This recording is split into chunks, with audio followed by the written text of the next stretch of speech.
Everybody take their arms and put them up top, wave them like this, wake it up. Oh, we got our first victim. Come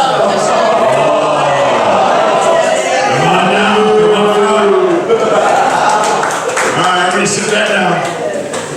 You can do 15 push-ups in front of everybody right now. One. All right.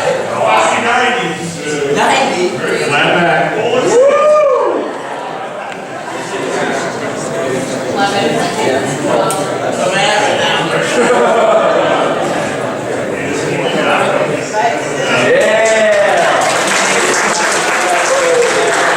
Good job.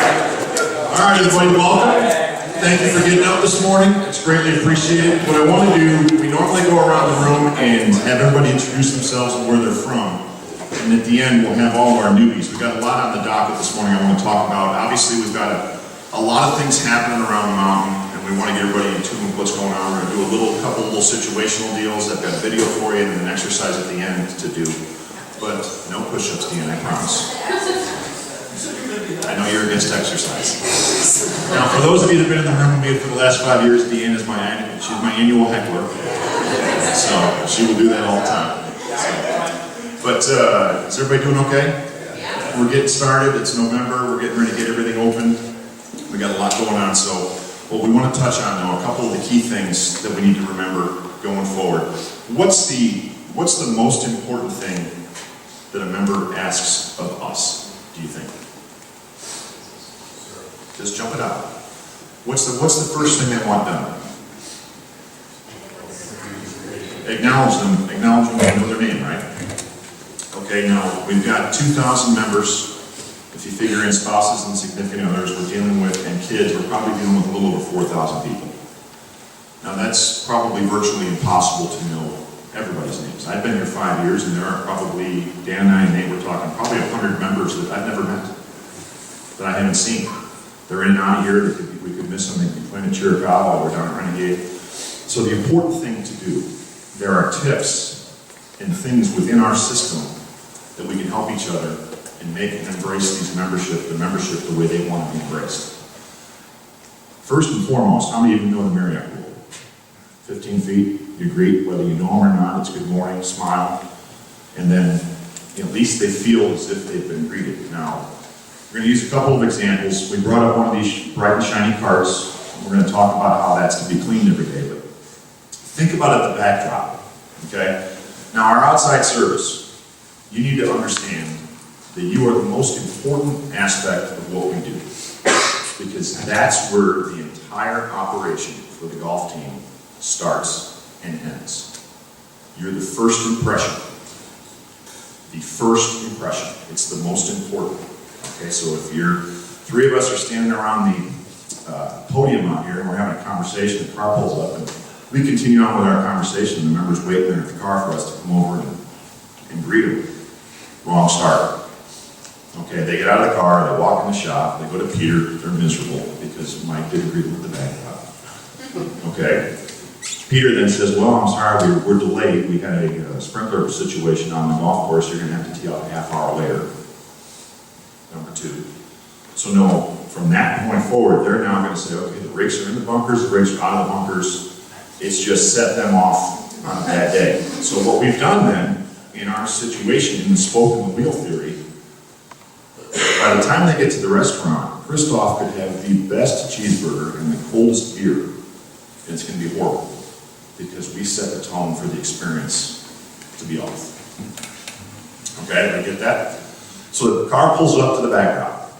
There's three of us standing there. One of us is running to the trunk, the other one's running to the door. Mr. Smith, how are you today? Or good morning, sir, how are you? Now here's where the little tricks of the trade that they don't know that we can do. What happens here at Desert Mountain that's different than 98% of the private clubs in America? 99% of our golf rounds start with us pulling the bag out of a trunk. All right, what's on that golf bag? Bag tag. Okay? So now here's the important thing. I've greeted, good morning, sir, how are you? Aaron's at the trunk. All right? Goes and pulls the bag. Hey, Mr. Smith, good to see you. You know, Michael parked your car. Super, okay, he walks in. Now, we will have the new Bluetooth earpieces up here, and then we'll have the wires. We're doing an example, a sample of that, sample testing. But the important thing about the radios and the earpieces, it's like the old Secret Service. We've got a shooter on the roof. Nobody knows there's a shooter on the roof, but everybody on the radio with the earpieces, okay? All right, so now, golf shop, you copy. Peter Swanson, golf shop. Mr. Smith's coming in. He has a very light yellow and blue striped shirt on. He just checked in. Could be walking in your door in 2 seconds. Okay? We've now alerted the shop. Or we can call the locker room. Jay Gerby, you copy? Boom. So wherever they walk in, good morning, Mr. Smith. Great to see you. Name recognition. We have now set the tone. So use the tricks of the trade. Now here's another example. In the golf shop. Okay? Guys from the backdrop get busy. They don't get to call in. Okay? I'm 15 feet from the counter. Good morning, sir. How are you? Hi, I'm number 5236, and I'd like to check in for walk 9 riding, which is going away, by the way. Okay, so, yeah, exactly. I'll go through that later. But you type in 5236, okay? Up pops this oversized head on the video, on the computer screen. Oh, Mr. Scully, great to see you today. I've got you in for walk 9 right now. Would you like a receipt? No, I'm good. Don't worry about it. Okay, Mr. Scully, have a great day. Starter, Mr. Scully's checked in. He's in that yellow and blue striped shirt. He'll be down your way in about 15 minutes. We've now used the opportunity to use the system and tools that we have in place to help us with that name recognition. That is one of the most important things they want. Now, obviously, they want a great condition golf course. They want nice Pro V1 range balls up on the driving range. And the blue hex balls we have over at Outlaw. But the most important thing is they want to feel as if they're at home. And we know their names. We've got a lot of new faces. Our veterans in the room, that's where you have to use the system to teach the rookies what's going on. Crystal clear? We good there? All right, excellent. Next on the docket. Got my notes this morning. On course, when you're out ranging. Okay? We have pace of play situations here periodically. I think since we put the VISTA units in, it's really helped with monitoring pace of play. Now, obviously, when you approach a group that's slow, what's the first thing they do? Oh, it's not me, it's the group, 2 groups in front of us. Okay? First and foremost, always be cordial. If they get irate with you, that's where you've got to call the golf shop, get one of your head professionals, or get me on the radio to come out and help. But the most important thing is to be cordial and just ask them to do the best they possibly can. Okay, we kill them with kindness. And we're going to have situations where they're going to get hot. But if you just smile and just take it and deflect it, you can work with it, and they're going to end up having a better day. Now, we can send them the nasty notes on the GPS units, we can turn off their carts, we can do all of that. That's not what we're about. Everybody get that? Okay. Cart details. We had a situation, when was it, last Saturday night? And it's, unfortunately right now, this was accidental. It wasn't by anybody doing it deliberately, but now with us running Chiricahua out of here, we've got carts coming back to see Chief and Cheery, and after they play. Well, what ended up happening, Tracy and Sue Thompson checked in the shop. We took their golf bags, and somebody had come back from playing Chiricahua and parked their cart in the row of carts that we're getting ready to send off to play. Well, we loaded their 2 golf bags on a dirty cart. No water in the cooler. There was crap all over the floorboard, and the battery was low. So what did we do right there? We set the tone for the day of, we didn't do what we're supposed to do. So we need to be double checking and making sure that we set the tone properly for that. Okay? And that's gonna last through the end of the year. Right now it's a situation, it's a financial situation. We have, unfortunately, we haven't sold enough memberships this year. We're in a little bit of a budget crunch, honestly. And for us, we can You know, as a club, they keep the restaurant closed and we run the golf course out here. It saves a little bit of money here in the fourth quarter. That will change the first of the year, okay? Everybody got that? So we can't have that. Hey, Mike, Yes, sir. what do you want us to tell them when they ask us that question? The candid answer, honestly, is it's a financial decision. And if they have any questions about it, you know, to call me, or come see me, or send me an email. But that's, or you can send them, you know, send them to your manager. But that's, I don't want to sugarcoat, ooh, we have, you can come up here. You can come up here, you're gonna be live on video. Okay, while I'm talking, you're gonna do 15, or actually, you're a little bit later, you're gonna do 20 push-ups. Okay, I'll keep going while he's doing it, you guys let me know when he's at 20. But that's a great question. But that's the honest answer. But also within that as well is the problem we're having with the government with the H-2B2 visas, which has left us about 52 employees short on the food and beverage department, which has caused a huge problem. So it's a two-part component, but it's a financial decision. Is he good? Okay, you're good. Thank you, Sean.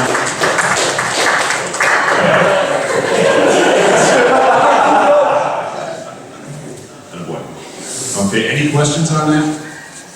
Donnie? Council members have been told about that. It has, honestly, it's been sent to them in a communication of, but as in most cases, what the board does never want to do is tell the membership it's a financial decision. It's in there, but it's mostly written about the H-2B2.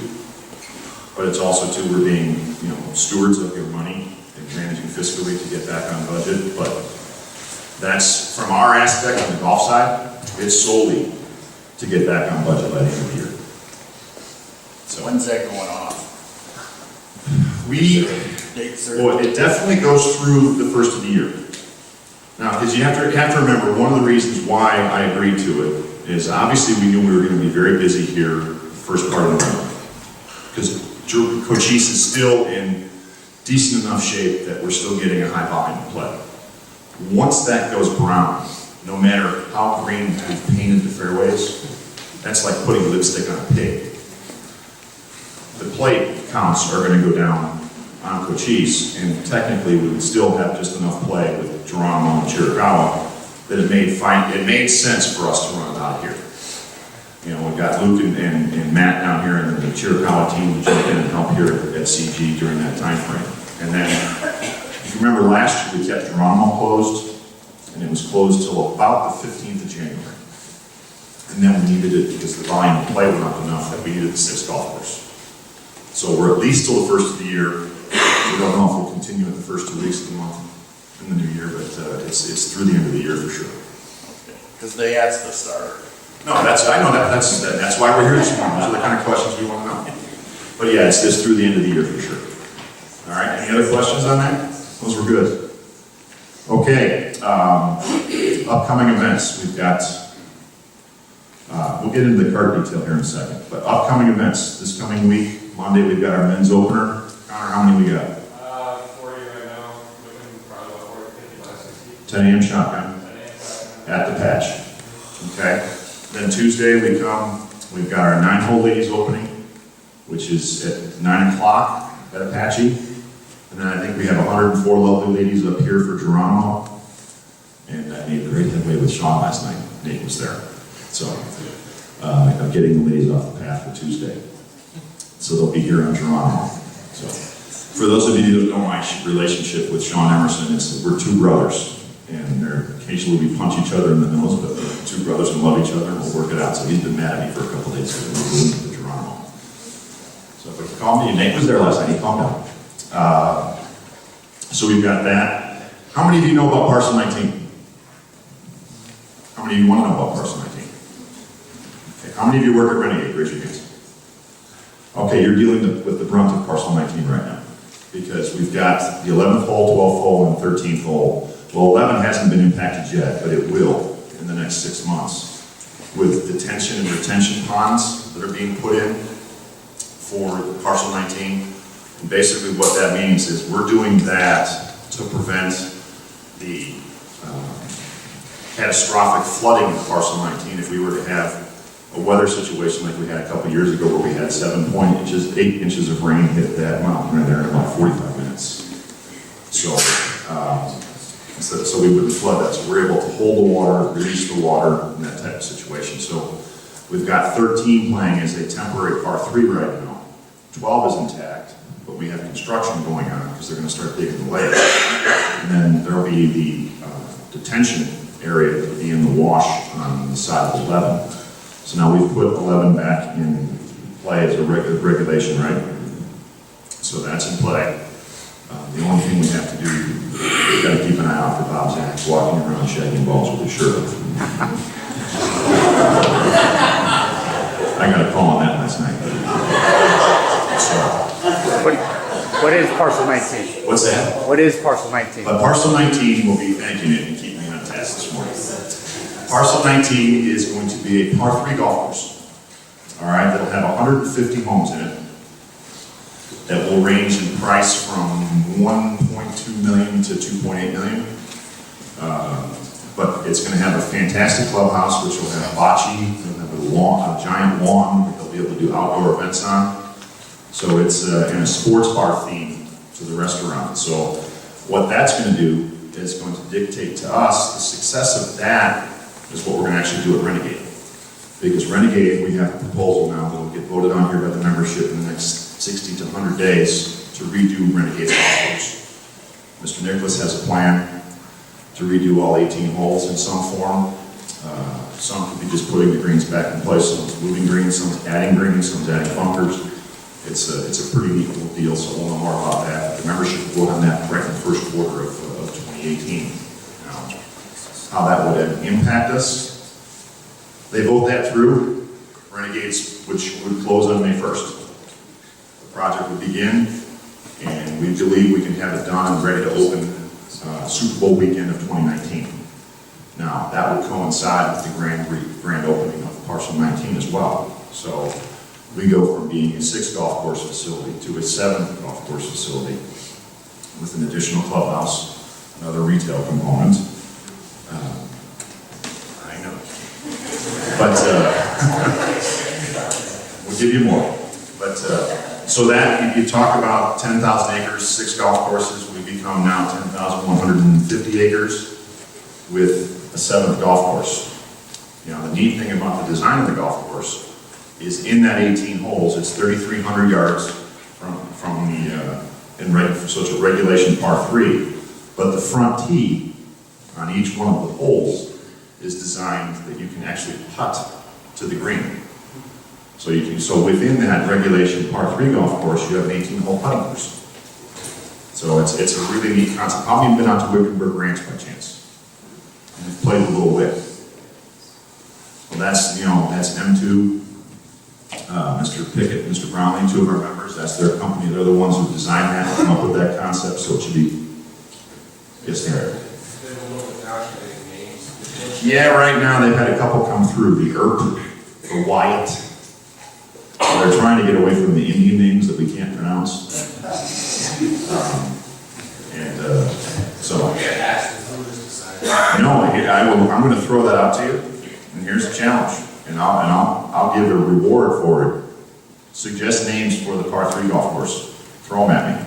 Now, you're trying to stay somewhere within the design concept of Desert Mountain. You know, we had Outlaws where we kind of went to the cowboy theme away from the Indians. But, so if you got something interesting, throw it at me, and you'll get rewarded for it. Okay? Any questions there? We all good? All right, now let's just revert back to cart detailing, and we'll get into giving the game balls like a video. These carts, every day, you need to come out, floorboards cleaned, windshields wiped and polished down.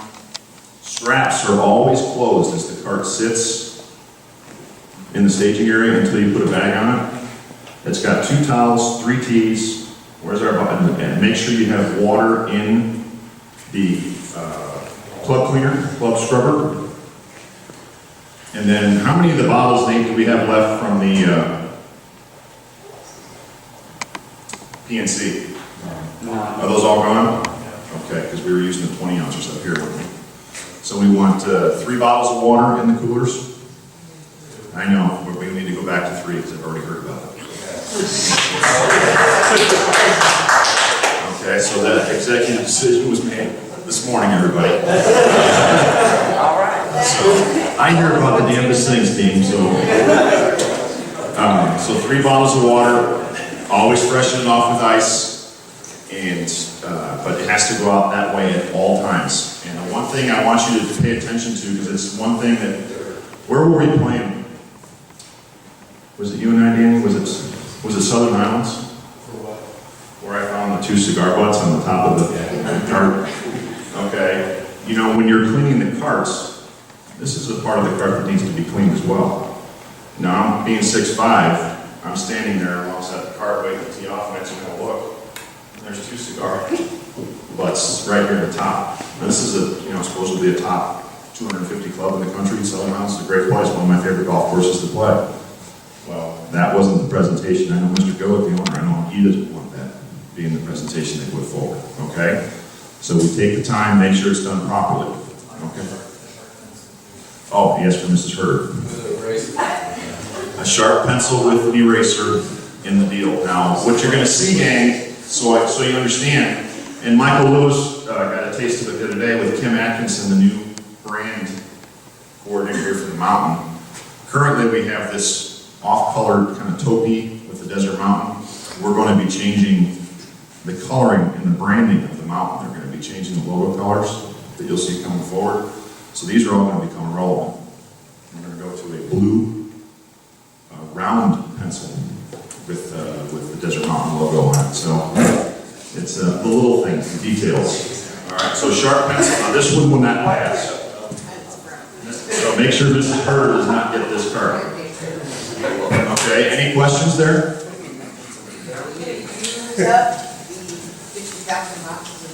Yes, we'll try to use them before we switch over. We know that. And I told them when they came up with the new branding concept, we had just made all the orders for the fall. So we'll be doing that over the next 3 to 6 months as we phase that out. But that'll be coming forward. Okay? So name recognition, number 1. Any questions there on that? The system, you got the system, the tools to use, the trunk with the bag tag, the radios with the earpieces, the point of sale system when they give you the number. Remember that and brand that into your deal. Now, how many of you come from clubs where you couldn't call the member by first name?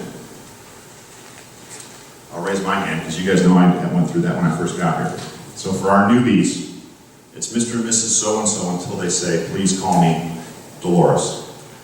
Okay? I'll never forget Matt Gordon. Where's Matt? Standing in the golf shop with Matt when I first got here. I've got an older gentleman walks in and with his wife, and Matt goes, hey, Sam and Betty, how are you? Now, I come from a club in Chicago where if I would have done that, I probably would have gotten, you know, scolded severely for it. And he didn't do anything wrong, Matt, so don't worry. Matt's getting red in the face over there. Come on, Matt. I'm just using you as an example. It's a good one. But that here, what I've learned over the time is, you know, it's a little more relaxed here with the Arizona lifestyle. But to be respectful to start, and then once they give you permission, I'm good with that, okay? Everything good? All right, let's give out some game balls. These are game balls for those newbies. We do this at every meeting, and these are for outstanding performance over this past 6 months during the summer break. And this first gentleman wanted to come forward, was nominated by the team at Chiricahua. Where's John Frazone?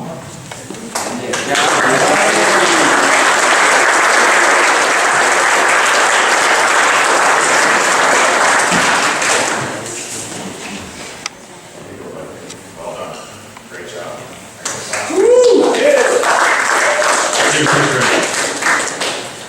Our next one comes from Team Renegade. Has done a great job and is now transitioned into the Performance Center. But where's Phil Swinford?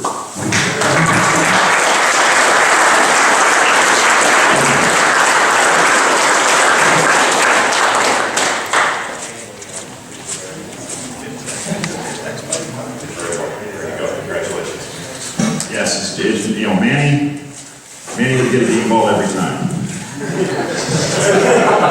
All right. Where's Jeff Chapman? Come on down, Jeffrey.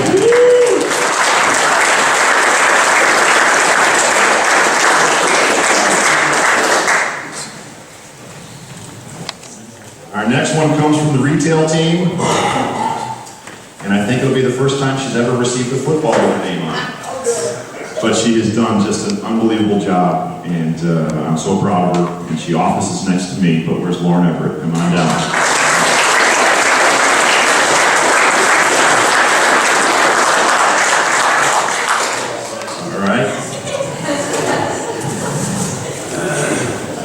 Just learned a little bit something about this young man this morning. Where is Cameron Brendel? Cameron. Come on, baby. Learned this morning was the pitcher down at GCU. Congratulations. Great job, guys. All right. And this last one is, obviously, these are all for outstanding performances and effort. But the last game ball I'm going to give today comes down to, it's really about teamwork and stepping forward and taking the hit for the team. And obviously when we opened Renegade back in September during the PNC, coming out of an overseed where we had killed on the grass, this poor guy got lambasted by the membership and could have thrown Sean, myself, under the bus, but just simply sit there, took it on the chin, talked to the members off the ledge, and his loyalty and his effort and the job he does is just, I can't thank him enough. But this special game ball on this goes to Jeremy Smith.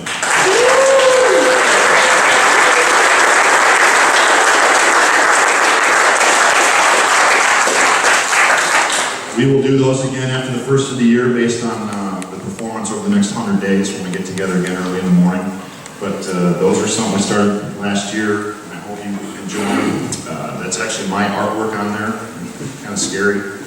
But take the time to do that. It's important to me that we recognize everybody for their outstanding effort. And I thank you, can't thank you enough for what you do for me and what you do for the mountain. It's very, very important what we do here, and don't ever take that for granted. I have a video that we'd like to play now, and I want you to watch it. It's about 9 minutes long, but I think it gets to the point of what we're talking about this morning and why we're here. So Nate, you ready to flip that on? Is it on the... Just pull up the internet there at the bottom left.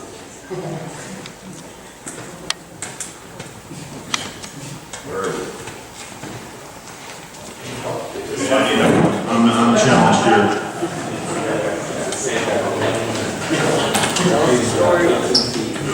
There it is. All right, let's hit play. Enjoy this. This is a nicest person I ever met in my life. third grade dropout. Listen to this. Third grade dropouts. Wisest and dropout in the same sentence is rather oxymoronic. Like jumbo shrimp.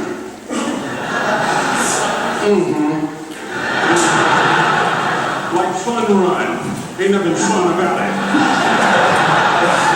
Like Microsoft Works. Y'all don't hear me. I used to say like country music, but I've lived in Texas so long, I love country music now. I hunt, I fish, I have cowboy boots and cowboy, y'all, I'm a black neck redneck. Do you hear what I'm saying? No longer oxymoronic for me to say country music. And it's not oxymoronic for me to say third grade and dropout. That third grade dropout, the wisest person I ever met in my life, who taught me to combine knowledge and wisdom to make an impact, was my father. My daddy grew up in the piney woods of East Texas, a little town called Huntsville, Texas. After World War II was over, my father decided to be the only one in his family to migrate west. And in the 1950s, he found his way to the San Francisco Bay Area. Fell in love with a forklift driver. My mother was a bad mamma jamma, let me tell you right now, baby. Didn't need a man, he was just there. My mother was a forklift driver over the Benicia Arsenal, where they would, she would provide the services to support the war efforts during World War II. In the 50s, my mother and father get married, and they migrate to this area. My father gets a job as a cook, a simple cook. Wisest man I ever met in my life. Just a simple cook at some school called California Maritime Academy. Oh, come on, would you come on?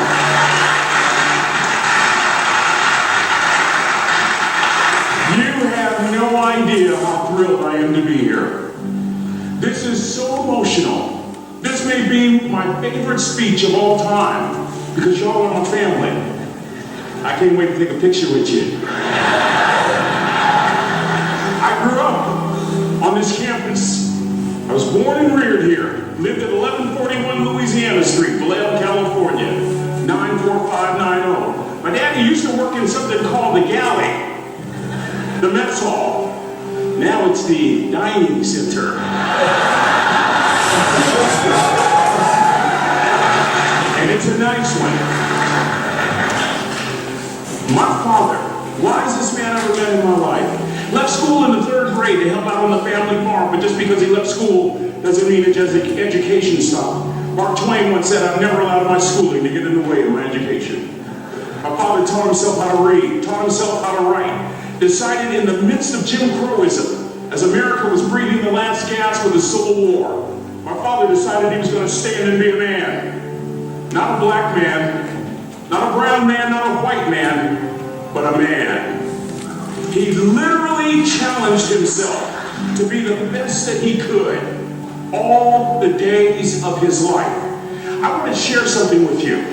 The wisest man I ever met in my life never made it past the 3rd grade, impacted tremendously me and my brother. Growing up right here in Vallejo, this was our family. This academy was our backyard.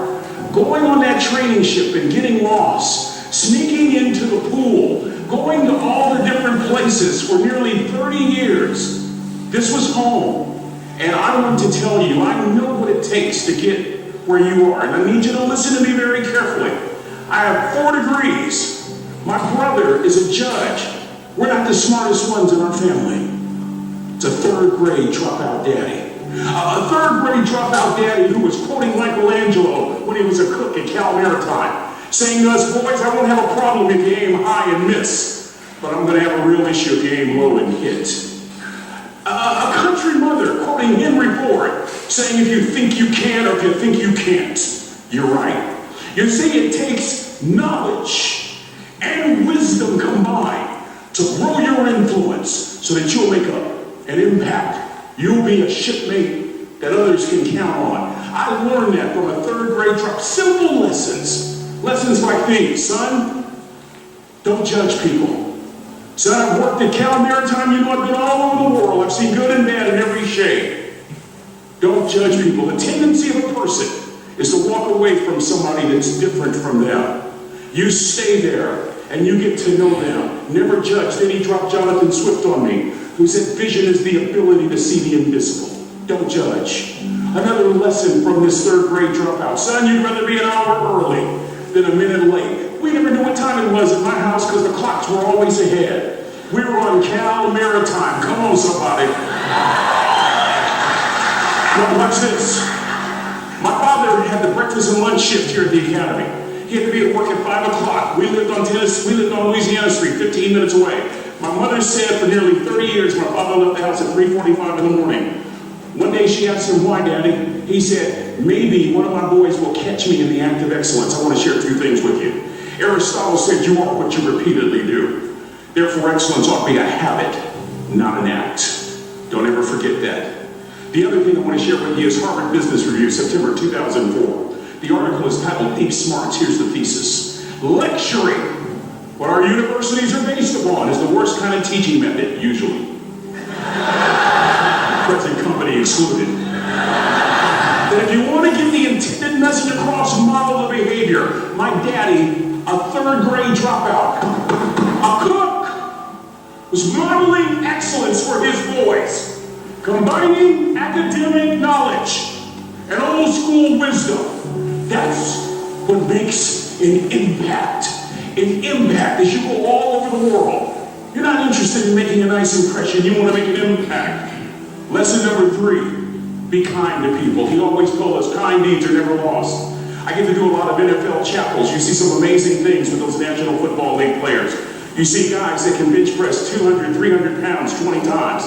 You see folks that are huge, that can run like a deer. You see folks from a flat-footed position jump 40 inches, 40-inch vertical leap. I even saw a white guy do it once.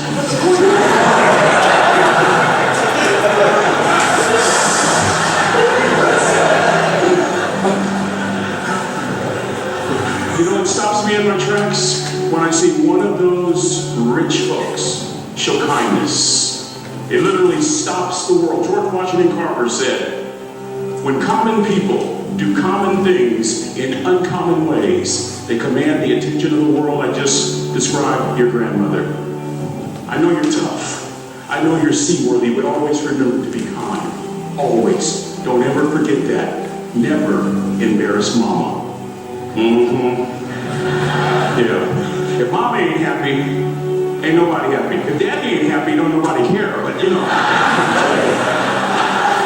Next lesson. Lesson from a cook over there in the galley. Son, make sure your servant's towel is bigger than your ego. I want to remind you, cadets, of something as you graduate. Ego is the anesthesia that deadens the pain of stupidity. Y'all might have a relative in mind you want to send that to. Let me say it again. Ego is the anesthesia that deadens the pain of stupidity. Pride is the burden of a foolish person. You'll never be a great shipmate. You'll never be a great executive. You'll never be a great teammate if it's all about you. You'll never be a great supervisor or council person if it's all about you. You'll never be a great staff member if it's all about you. Rather, make sure that servant's towel is always big. On President Cropper's bookshelf, in his bookshelf, he has every book from Plato's Republic to Lessons in Leadership by Coach Wooden. John Wooden coached basketball at UCLA for a living, but his calling was to impact people. And with all those national championships, guess what he was found doing in the middle of the week? Going into the cupboard, grabbing a broom, and sweeping his own gym floor. You want to make an impact? Find your broom. Every day of your life, you find your broom. You grow your influence that way. That way you're attracting people so that you can impact them. Final lesson. Son, if you're going to do a job, do it right. I don't have to tell you all that, Cal Maritime, and I know grammatically that's not correct. It ought to be do it well, but I like that old school ghetto kind of do it the right way. I'm thinking about a little boy in Los Angeles. All he wants to do is play Little League baseball. His mother can't even afford to buy him a glove. And he eventually plays Little League, and he's really good. And he's so good he gets a scholarship to Cal Poly San Luis Obispo. And he's so good he gets drafted by the San Diego Padres. And he's so good he helps the St. Louis Cardinals win a World Series. And 12 years ago, when Ozzie Smith walked into the Hall of Fame, he said during his induction speech, and in part I quote word for word, he said, I've always been told how average I can be. Always been criticized about being average. But I want to tell you something. I stand here before you, before all of these people, not listening to those words, but telling myself every single day to shoot for the stars, to be the best that I can be. Good enough isn't good enough if it can be better. And better isn't good enough if it can be best. That's the California Maritime way. Good enough isn't good enough if it can be better. Better isn't good enough if it can be best. Let me close with a very personal story that I think will bring all this into focus. Wisdom will come to you in the unlikeliest of sources, a lot of times through failure. When you hit rock bottom, remember this. While you're struggling, rock bottom can also be a great foundation on which to build and on which to grow. I'm not worried that you'll be successful. I'm worried that you won't fail from time to time. The person that gets up off the canvas and keeps growing, that's the person that will continue to grow their influence. Back in the 70s, to help me make this point, let me introduce you to someone. I met the finest woman I'd ever met in my life. Back in my day, we'd have called her a brick house. I was going to that great academic institution in the north, Chico State. Y'all don't know what I'm talking about. Probably studying really hard. Let me just put it to you like this. I haven't always been a preacher, if you understand what I'm saying. This woman was the finest woman I'd ever seen in my life. There's just one little problem. Back then, ladies didn't like big old linemen. The blind side hadn't come out yet. They like quarterbacks and running backs. Any former quarterbacks or running backs here, raise your hand. Why, a couple of you punks. Anyway, so we're at this dance, and I find out her name is Trina Williams from Lompoc, California, and we were all dancing, and we're just excited. And I decided in the middle of dancing with her that I would ask her for a phone number. Trina was the first one. Trina was the only woman in college who gave me her real telephone number. The next day we walked to Baskin Robbins ice cream parlor. My friends couldn't believe it. This has been 40 years ago, and my friends still can't believe it. We go on a second date, and a third date, and a fourth date. We drive from Chico to Vallejo so that she could meet my parents. My father meets her. My daddy, my hero, he meets her, pulls me to the side and says, "Is she psycho?" But anyway, we go together for a year, 2 years, 3 years, 4 years. By now, Trina's a senior in college. I'm still a freshman, but I'm working some things out. I'm so glad I graduated in 4 terms. Nixon, Ford, Carter, Reagan. So now it's time to propose. So I talked to her girlfriends, and it's California, it's in the 70s, so it has to be outside. Have to have a candle, and have to have, some chocolate. Listen, I'm from the hood. I have a bottle of Boone's Farm wine. That's what I did. She said yes. That was the key. I married the most beautiful woman I've ever seen in my life. You've ever been to a wedding, and even before the wedding starts, you hear this. How in the world? And it was coming from my side of the family.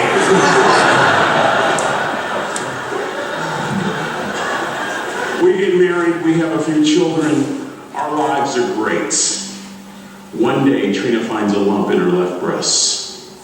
Breast cancer. 6 years after that diagnosis, me and my 2 little boys walked up to Mommy's casket. And for 2 years, my heart didn't beat. If it wasn't for my faith in God, I wouldn't be standing here today. If it wasn't for those 2 little boys, there would have been no reason for which to go on. I was completely lost. That was rock bottom. You know what sustained me? The wisdom of a 3rd grade dropout. The wisdom of a simple cook from California Maritime Academy. We're at the casket in College Station, Texas. I'd never seen my dad cry. Big, strong man. There are several alumni that remember Riggs that are here. We've been sharing stories all weekend. But this time I saw my dad cry. That was his daughter. Trina was his daughter, not his daughter-in-law. And I'm right behind my father, about to see her for the last time on this earth. And my father shared 3 words with me that changed my life right there at the casket. It would be the last lesson he would ever teach me. He said, "Son, just stand." President Cropper, Captain Bolton, Rear Admiral Clutcher, I don't think there's anything more profound that I can share with these cadets than these words. You keep standing. You keep standing, no matter how rough the sea, you keep standing. And I'm not talking about just water. You keep standing. No matter what, you don't give up. I learned that lesson from a 3rd grade dropout who was a cook at Cal Maritime, who said, "Boy, you keep standing, no matter what." I stood, and a miracle took place. A couple of years later, my heart started to beat again. I was talking in a group about like this when all of a sudden I spotted the finest woman I've ever met in my life again.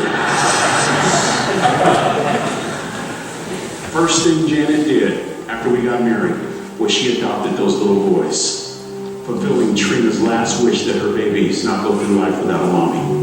And then we decided to do something really right. We thought 16, 17 years ago, now let's have more children. It's worked out lovely. And I'm honored to tell you that we had more boys. I have 4 boys from 34 years old all the way down to my daddy's youngest grandson, who's here with me this weekend, Joshua Rigsby, sitting on the front row right there. I close with this, and this will make the point more salient than any of my previous words. Let me take you back to 2 days before Trina died. No hair because of chemotherapy, cadets. A tummy pooched out because of a liver no longer working. She weighed about 75 pounds. I'm in the kitchen so I can keep an eye on her in the family room. She's surrounded by pillows. Our then youngest son, Andrew, walks up with a shirt that he wants mommy to fold. And this is what I hear from Trina.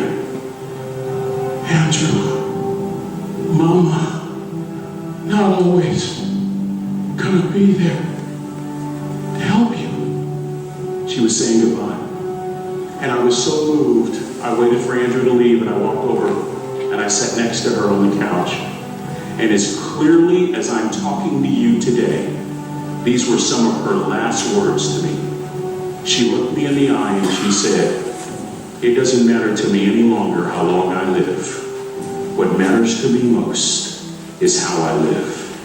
Cadets, I've come here with honor, with bells on, to ask y'all one question. A question that I was asked all my life by a 3rd grade dropout. How you living? How you living? Every day ask yourself that question, how you living? Here's what a cook in the dining center would suggest you to live this way. That you would not judge, that you would show up early, that you'd be kind, that you make sure that that servant's towel is huge and used. That if you're going to do something, you do it the right way. That cook would tell you this, that it's never wrong to do the right thing. That how you do anything is how you do everything. And in that way, you will grow your influence to make an impact. In that way, you will honor all those who have gone before you, who have invested in you. From teachers to grandparents to mom and dad. And when you combine that academic knowledge with that wisdom, oh my goodness, you will change the world. So to the class of 2017, it is with great honor that I say all your life, look in those unlikeliest places for wisdom. Enhance your life every day by seeking that wisdom and asking yourself every night, how am I living? May God richly bless y'all. Thank you for having me.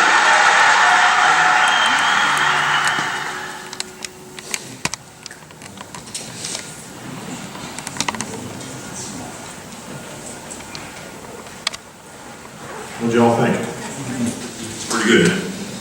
So, be kind. Shoot for the stars. We don't do anything down here. If we go up here and we strive to be the best, and we don't hit it at times, that's okay.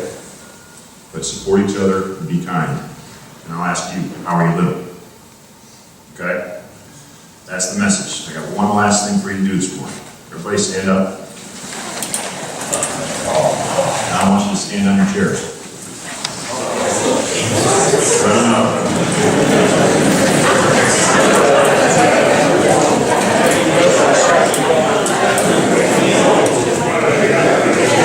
Is everybody up on their chairs? All right, and I want you on your chairs to scream as loud as you can for 10 seconds. Ready? Go.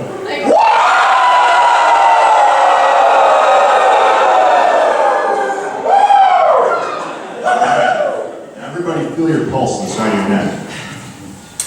Is your heart beating a little faster? All right, I want you to learn one thing. That's how people feel when they've been bullied or intimidated. Okay? It's not a good feeling, is it? Heart racing, heart jumping. We are a team. We work together and for each other. Everybody understand that? There is nobody here, including me, that's bigger than the other person in this room. Everybody plays a role on this team, and it's a very important role. From the guys who are picking the balls up at the driving range, to the people giving the lessons at the performance center, to the ones we've got running the events. We are all in this together. And I don't want anybody on this team to ever feel that they've been intimidated or bullied. And if you do, you come and see me. Okay? I love you. Again, I thank you for what you do for me, for this mountain, and I hope you enjoyed this morning. Let's get to work and have a great day. Thank you.